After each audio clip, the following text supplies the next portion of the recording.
Let us first begin by trying to understand what globalization means in the context of the environment. Ordinarily, we think of globalization in the context of economic reform and along with a very closely related concept called liberalization. However, it is important to note that when we consider the global environment, then globalization has a completely different meaning. Globalization in the context of the environment is a process by which there is commonness across the entire globe. That is an embryonic integration of the whole world. Global environmental concerns were born out of the recognition that ecological processes do not always respect national boundaries and that environmental problems often have impacts beyond borders, most often globally. Thus, the environment is considered as the common heritage of mankind. So, when we talk about globalization in the context of the environment, it is this commonness that we are talking about. Any damage to the environment in any part of the world affects the whole globe. Climate change, stratospheric ozone depletion, biodiversity loss are planetary problems that require global cooperation and management, because by now it should be clear that globalization in the context of the environment means the global concerns about the environment. After studying this module, you should be able to learn their linkage between globalization and climate change. You would know about the meaning and causes of ozone layer depletion and understand the impact of melting polar caps, amongst other things. Now, let us move on to the discussion about the natural and anthropogenic factors that lead to climate change. When we say anthropogenic, it implies the impact of the human race, whereas there are certain natural changes which take place on their own. The earth is a dynamic sphere, so it is related to the planet's climate. The climate of the earth is known by the long-term trend of the worldwide weather conditions. Scientists have put together a print of the earth's climate that dates several thousand years in the past. By examining a number of indirect processes of climate such as glaciers length, ice cores, ocean sediments, tree rings, pollen remains and variations in the Earth's orbit around the Sun.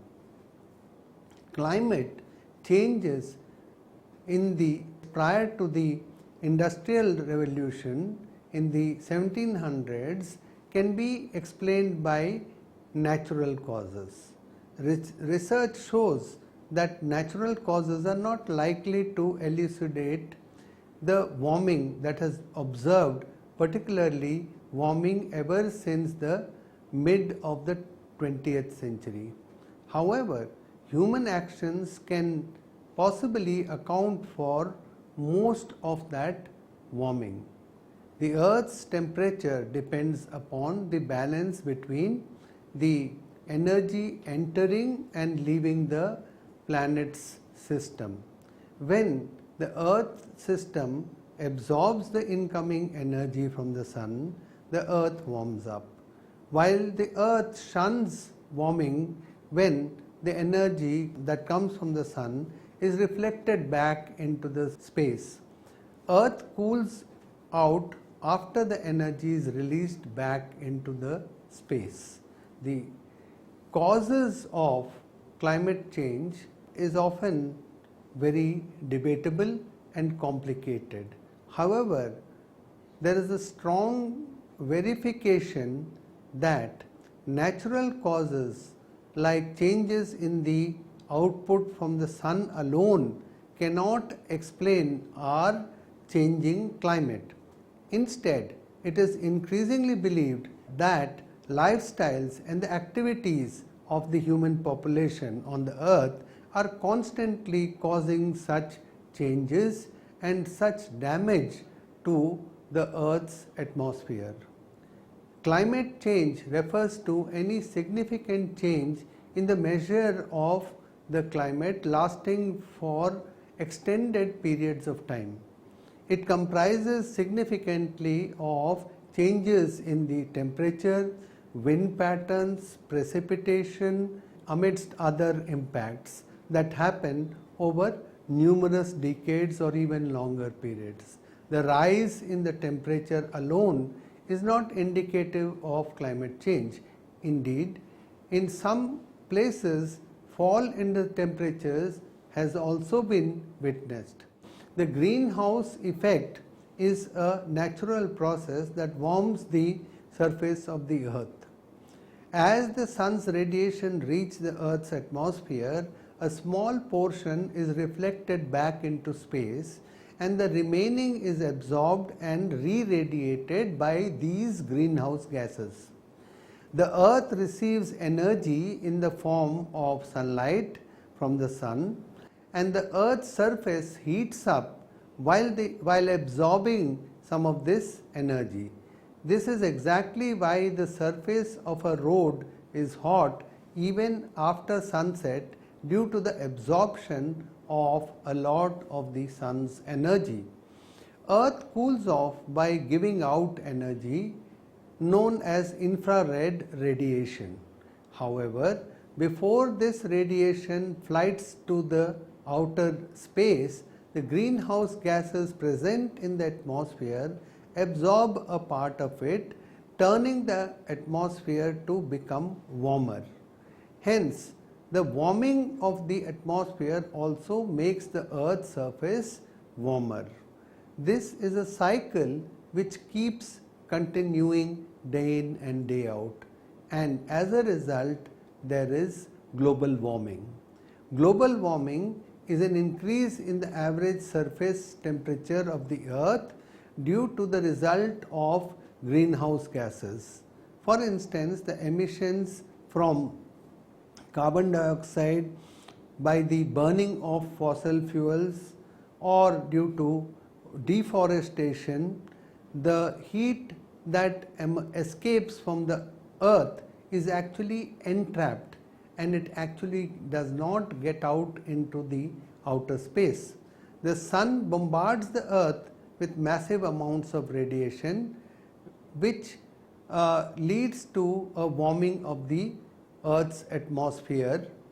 And what happens is that there is a range of radiation in the form of infrared and ultraviolet light and other types of radiation which are not perceptible to the human eye.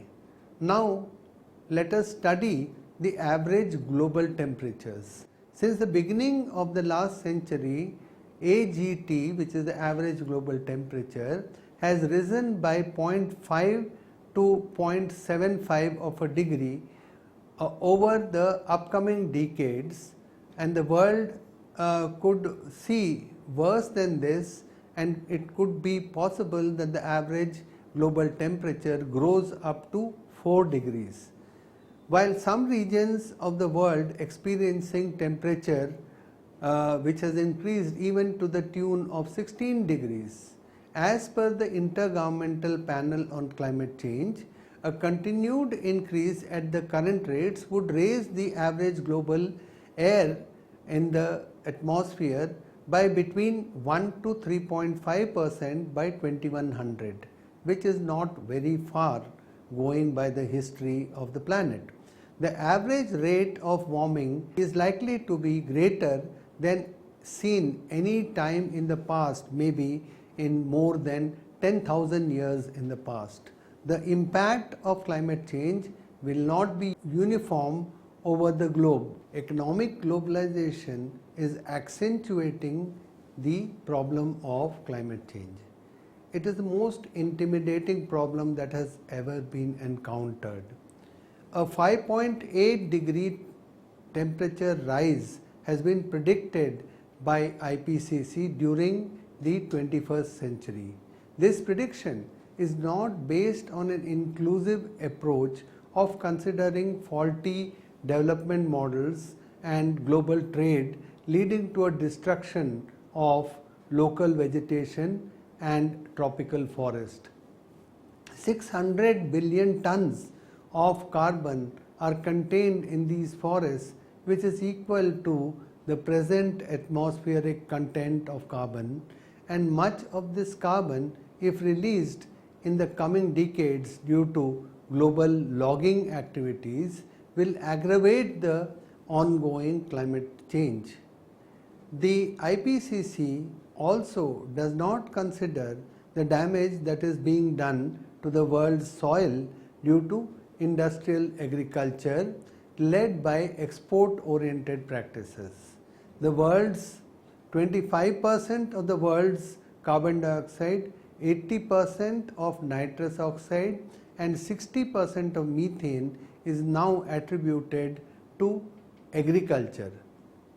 1600 billion tons of carbon, which is double the quantum of the present in the atmosphere, is contained in the world's soil, and in a few decades this would be released into the atmosphere if we do not quickly change the practices of towards organic agriculture, that is to have local and sustainable resource use. Moving on to the discussion of intensified environmental problems, we have the major problems that we have are climate change and loss of biodiversity.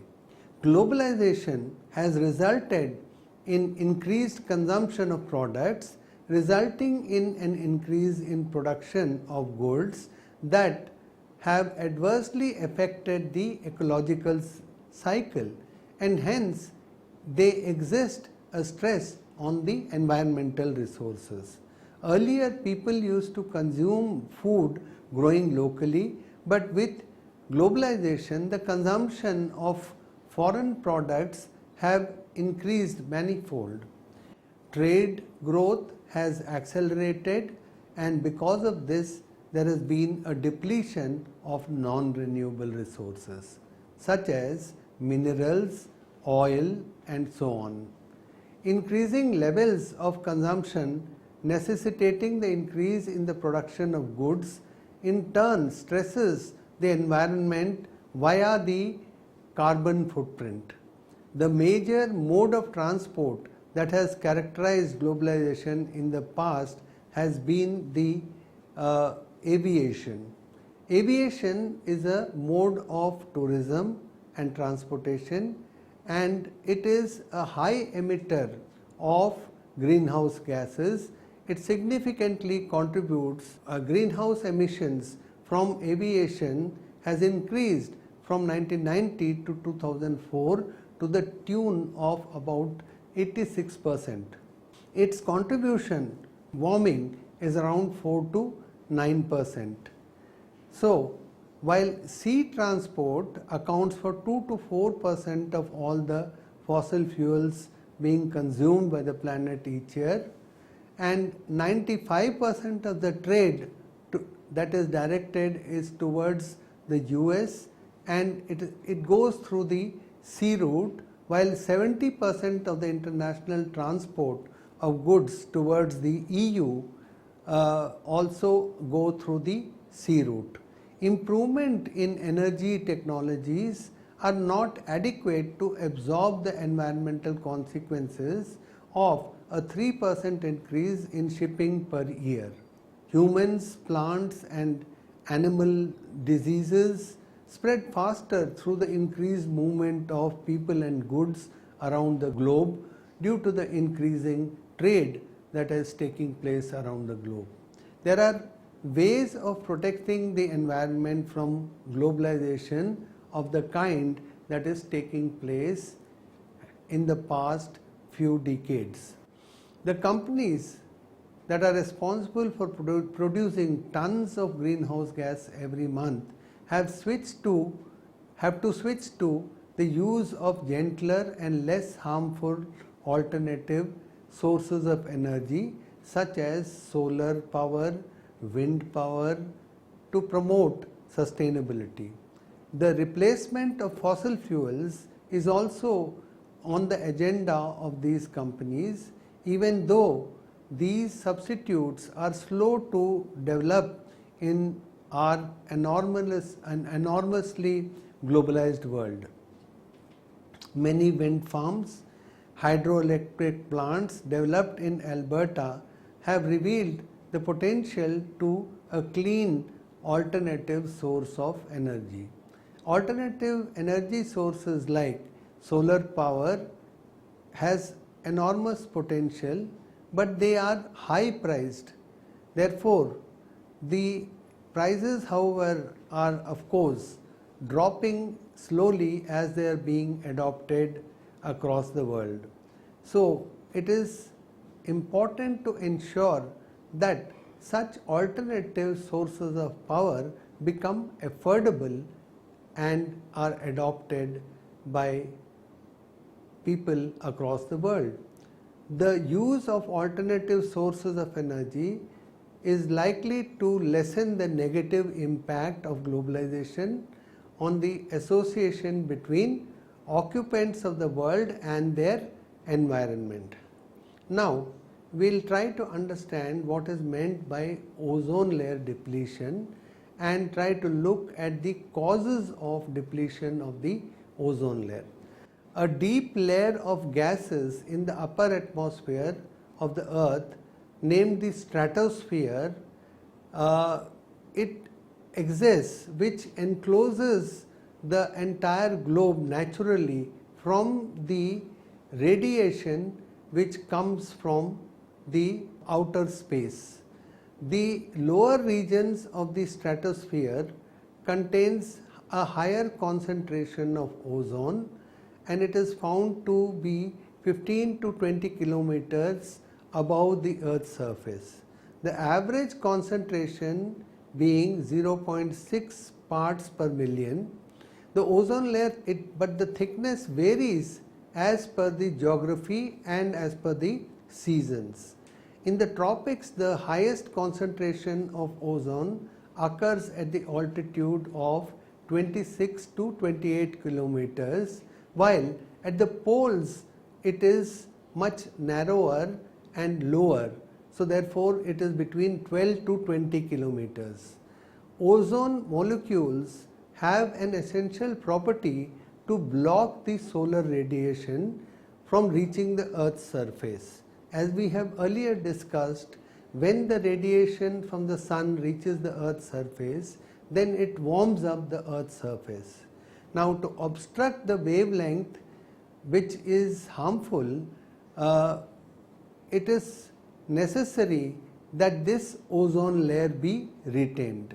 The ozone layer absorbs something like 97 to 99% of the harmful ultraviolet rays which are emitted by the sun. If the ozone layer had not been there, then human beings would be suffering from deadly diseases like skin cancer, cataract, and also weakened immune system. Plants as well would face the flip side of the otherwise welcome sunshine, and plants would yield of such plants would also reduce. Animals would also have a negative impact if the ozone layer were not to do its job of protecting the surface of the earth. And if this were to happen, that is, if the ozone layer were to deplete, then as a consequence we have what we are experiencing today, the most important, the most difficult problem of global warming. The damage to the ozone at present was recognized in 1974. Natural causes have accounted for 1 to 2% depletion of the ozone layer, but the effect is temporary. It is also believed that major volcanic eruptions also led to the ozone layer depletion. Man-made ozone layer depleting substances which are known as ODS, such as chlorofluorocarbons, that is CFCs, used in air conditioners and cooling equipments, in hospital equipments and freezers, are the main culprit which are responsible for the depletion of the ozone layer. Some other chemicals also have a similar impact, such as methyl bromide, which is used as a pesticide, and methyl chloroform is used for vapor degreasing, cold cleansing, and some aerosols and adhesives and chemical processing. All of these chemicals and emissions which are added to the atmosphere are responsible for depletion of the ozone layer. Obviously, these are all man-made compounds, and this is what we mean by anthropogenic effects, that is the effect of human beings on the atmosphere. The potency of the ozone depleting substances is quite damaging. It is true that the oceans and the volcanoes release a large amount of chlorine, but it is easily dissolved in the water and rain washes it out from the atmosphere.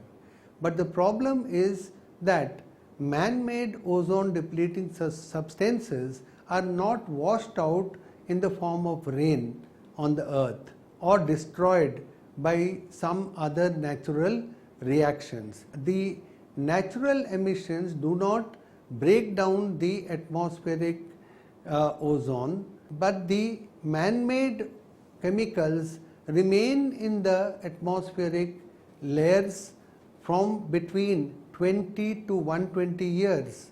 So the natural effects are temporary, but the anthropogenic effects are permanent.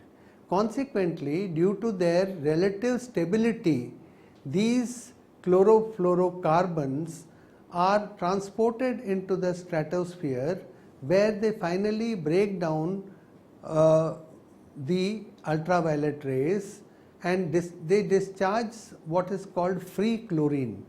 The free chlorine actively involves in the process of ozone layer depletion, and this reduces the ozone layer and does damage to the Earth's atmosphere.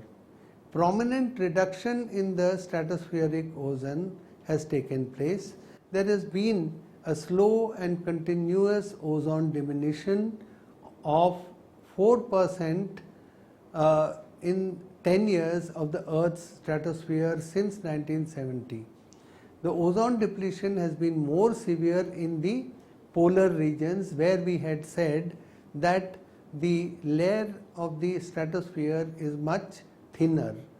This is an annual happening as the seasons change, and what is happening is that every year the ozone layer at the poles is becoming thinner and thinner, and this is known as the ozone hole. The mid latitudes, that is around Australia, the thinning is 5 to 9%. The ozone layer has notably thinned over regions of Antarctica, and it is more so in the spring season. This has led to the formation of an ozone hole, which happens annually between September and November over Antarctica. Nonetheless, the Arctic zone depletion is poorly understood at present.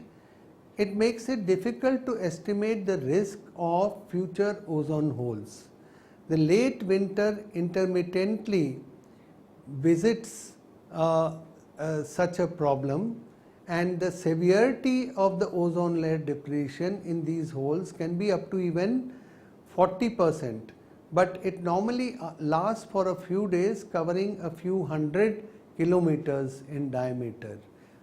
The chemistry and the air movement provides two explanations. It has been possible to distinguish between two different types of Arctic zone holes. One type is primarily caused by the same chemical mechanism as the Antarctica, and the other is primarily by changes in circulation. Ozone layer depletion leads to an increase in the ultraviolet radiation that is damaging the living cells.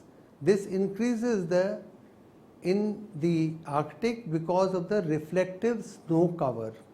In most important long-term effects on the Arctic ecosystem may be seen as changes in the species composition. That means it affects the biodiversity, it affects the not only human life but the flora and fauna. In regard to climate change, stratospheric ozone depletion and ultraviolet radiation, there is a need for more basic research and monitoring to understand the process better. Now let us consider the international policies for ozone protection. The Montreal Protocol, an international agreement, was signed in 1987. The signatory nations committed to reduce the use of CFCs and other ODS. The international community decided to gradually discontinue the production of CFCs and other such substances. Under the ambit of the protocol, a fund was to be created to help underdeveloped countries to explore other methods of production in order to stop the use of CFCs. Ever since, there has been a consensus at the international level, and this consensus is with regard to the causes and effects of ozone layer depletion. So there is an organization, World Meteorological Organization, and along with the United Nations Environmental Program, they are coming out with a periodic report on the science of ozone layer depletion, and it is issued by the scientific community. Numerous regulatory programs are designed and coordinated by EPA support to the whole campaign against ozone layer depletion. Since EPA is active in developing protection policies for the ozone at the international level, individuals of course could also help by making the technicians working on refrigeration equipment and air conditioning so that these equipments could be certified by the Environmental Protection Agency, the EPA.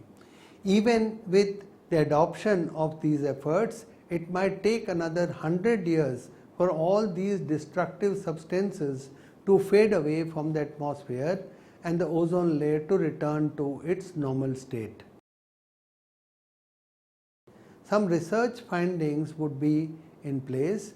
It has been found that between the years of 1850 and 2005, the rise in the global average temperature has been to the tune of 0.76 centigrade, and during the last 50 years the rate of warming up has nearly doubled, and the warming at the poles has actually gone up more than 2 to 3 times the global average, and this is clearly related to the presence of the ozone hole at the polar caps. The rise in the temperature has an enormous effect. The rise in temperature of even half degree can have a great effect on the weather system and the planet in general. For instance, the sea level has risen 15 to 20 centimeters in the last 100 years as noted by the US EPA. And as a result of this, there has been a massive melting of the floating icebergs, and more significantly, there has been a disturbing trend towards the melting of the polar ice caps, which have been there for a millennium. The melting of the Arctic and the secondary Antarctic and the Greenland ice shields is occurring at a faster rate than it was forecasted by the IPCC, and this is a extremely disturbing phenomenon. The rise in the average temperature in the Arctic regions is twice as fast as somewhere else in the world. The thinning and melting and rupturing of the Arctic ice is very worrying.